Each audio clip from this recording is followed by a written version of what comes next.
हे सगळं दाखव, सगळं खालचं दाखव. तू पाठीमागलं कसं दाखवत तेलाचे डबे हातात घ्या वेगवेगळ्या कंपनीचे खाली दाखवू आपण कारण ते सगळं वेगवेगळे पीकवर पाहायला पण पडत जिथे नूडल्स बनते ना तिथून वरती आणि खाली येताना पण नूडल्स सारखी फिलिंग येते. तुम्हाला दाखवतो बघा इथं काय बनतंय. या आतमध्ये या.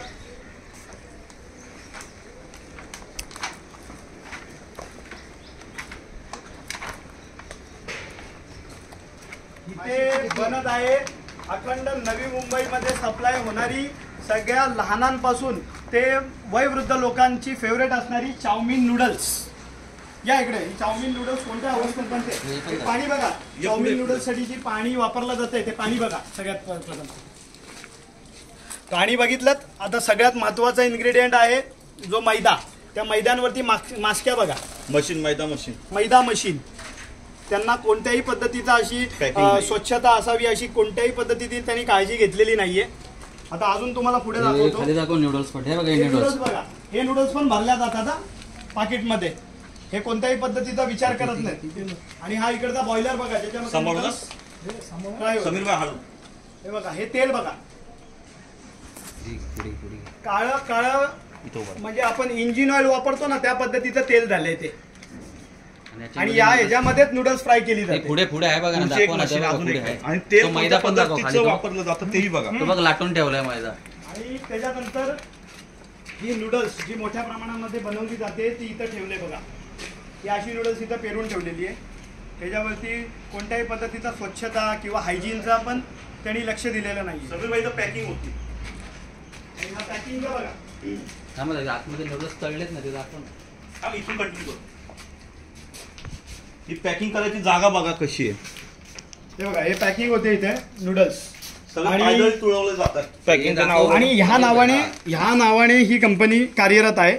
आणि हीच कंपनी फक्त कामोट्यात नव्हे तर कामोट्याच्या आजूबाजूला जे पनवेल महानगरपालिकेच्या हद्दीत जसं नवी मुंबईमध्ये किंवा खारघर वाशीपर्यंत ह्यांचा माल जातो. आणि ह्या पद्धतीचा माल आपण खातोय. मग ह्याच्याने आपल्या जीवाला किती धोका निर्माण होईल आपण विचार केला पाहिजे.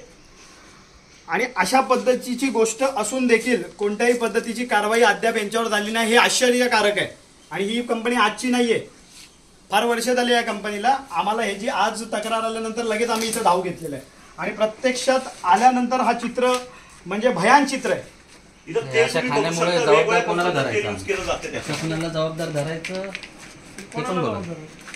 प्रशासनाला जबाबदार धरायचं. पनवेल महानगरपालिकेला जबाबदार धरायचं का अजून कोणाला जबाबदार धरायचं की स्थानिक काही लोकांना जबाबदार धरायचं. तर हे बघा. हा तेलाचा डब्बा आहे. हा तेल ह्याच्यामध्ये भरलेला आहे. वेगवेगळ्या कंपनीच्या तेलाचे डब्बे आहेत इथे. एक मिनिट म्हणजे तुम्ही कंपनी बघू शकता. इंडिपेंडन्स ऑइल त्याच्या खाली केपी ऑइल्स. इथं तुम्ही बघू शकता स्टार रिफाईन. म्हणजे वेगवेगळ्या पद्धतीचं कंपनीचं तेल यूज केलं जातं आणि ते आपण खातो. आपण आजच्या घडीला हे बघा. हा मैदा ठेवलेला आहे आणि ह्याच्यावरती पहिला माशी याचा आस्वाद घेते मग माणूस घेतोय. मग त्याच्याने आपल्या तब्येतीला किती चांगली गोष्ट घडेल.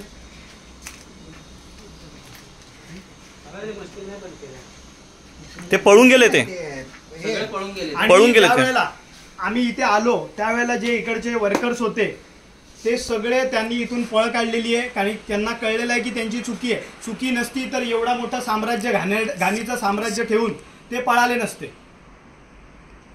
तर ते गुन्हेगार आहेत म्हणून ते इथून पळ काढलेला आहे त्यांनी.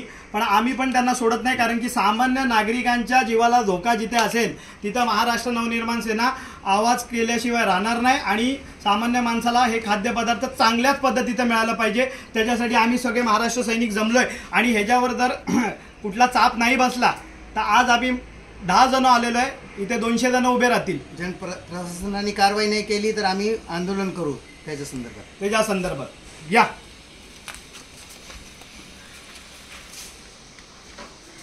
पाणी दाखवलं नूडल्सचं पाणी दाखवलं. पुन्हा एकदा